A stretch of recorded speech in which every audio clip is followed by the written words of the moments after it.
আসসালামু আলাইকুম বন্ধুরা, সোহানাস কিচেনে জানাই আপনাদের অনেক অনেক স্বাগত। আজকে আমি রান্না করে দেখাবো গোবিন্দভোগ চালের পায়েস।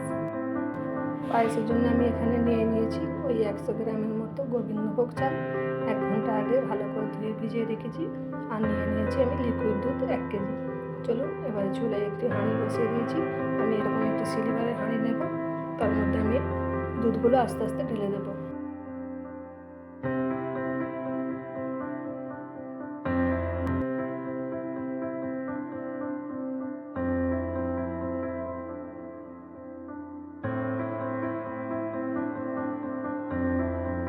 দুধের মধ্যে দিয়ে দেবো 2টো তেজপাতা আর 3টে এলাচ, এর মুখ ফাটিয়ে দুধের মধ্যে দিয়ে দেবো। আর দিয়ে দেবো একেবারে অল্প একটু লবণ। তারপর দিয়ে দেবো পায়েসের চাল। সময় আমি গ্যাসের আঁচটা একেবারে জোর করে রাখবো দুধটা ফুটে আসা পর্যন্ত। এবার চালটা দিয়ে দিয়েছি একটি ডাল ঘুটনির সাহায্যে। এবারে বারবার নাড়তে থাকবো। দুধটা ফুটে গিয়েছে, এই সময় এবার আমি চুলার আঁচটা একেবারে আস্তে করে দেব, দিয়ে এই ডাল ঘুটনির সাহায্যে বারবার নাড়তে থাকবো। এরকম ঘুরিয়ে ঘুরিয়ে নাড়লে পায়েসের স্বাদটা খুব সুন্দর আসে। দেখুন আস্তে আস্তে আমার দুধটা কেমন ঘন হয়ে যাচ্ছে। দুধটা ফুটে আসার পর কিন্তু একেবারে আর নাড়া বন্ধ করলে হবে না। যদি নাড়া বন্ধ করেন তাহলে নিচে উড়ে গিয়ে পায়েসে যাবে, চালটা নষ্ট হয়ে যাবে। তাই এইভাবে একটানা নাড়তে হবে।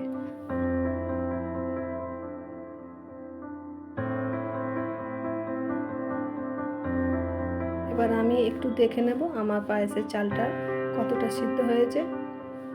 দেখে নিয়েছি আমার চালটা প্রায় সিদ্ধ হয়ে এসেছে। আমি আবারও নাড়তে থাকবো।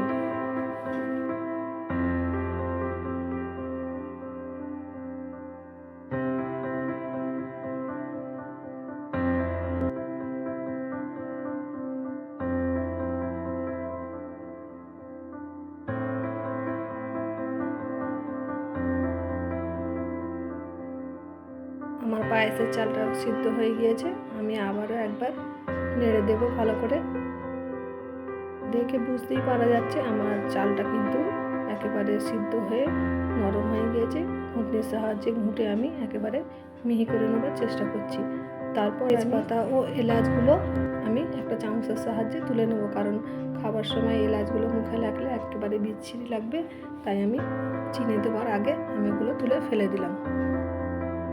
এবার আমি দিয়ে দেবো প্রায় 10-12টার মতো বাদাম, কাজু বাদামকে আমি ভেঙে ছোটো ছোটো করে টুকরো করে নিয়েছি। দিয়ে একবার ভালো মতো করে নেড়ে নেব। তারপর আমি দিয়ে দেবো স্বাদ মতো চিনি।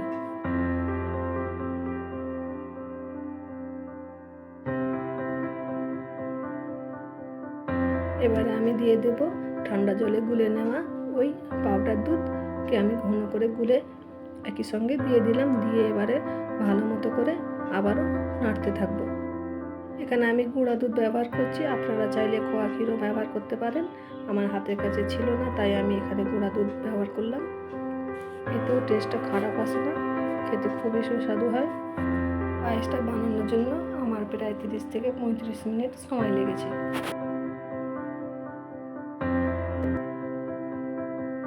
দেওয়ার পর আমি আবারও বেশ কিছুক্ষণ পায়েসটাকে হাতার সাহায্যে ঘুঁটে দিয়েছি।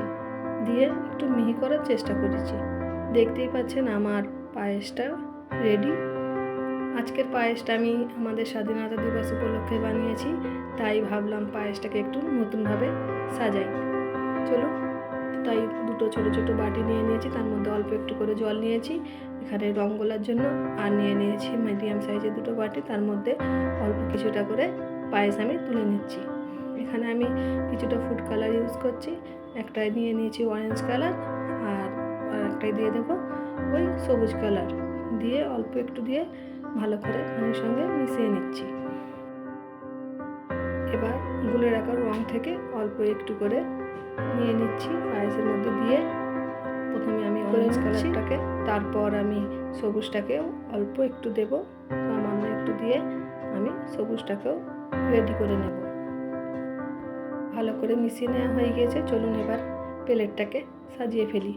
আজকে আমি আমার পায়েসটাকে আমাদের জাতীয় পতাকার রং দিচ্ছি, দেখতেই পাচ্ছেন।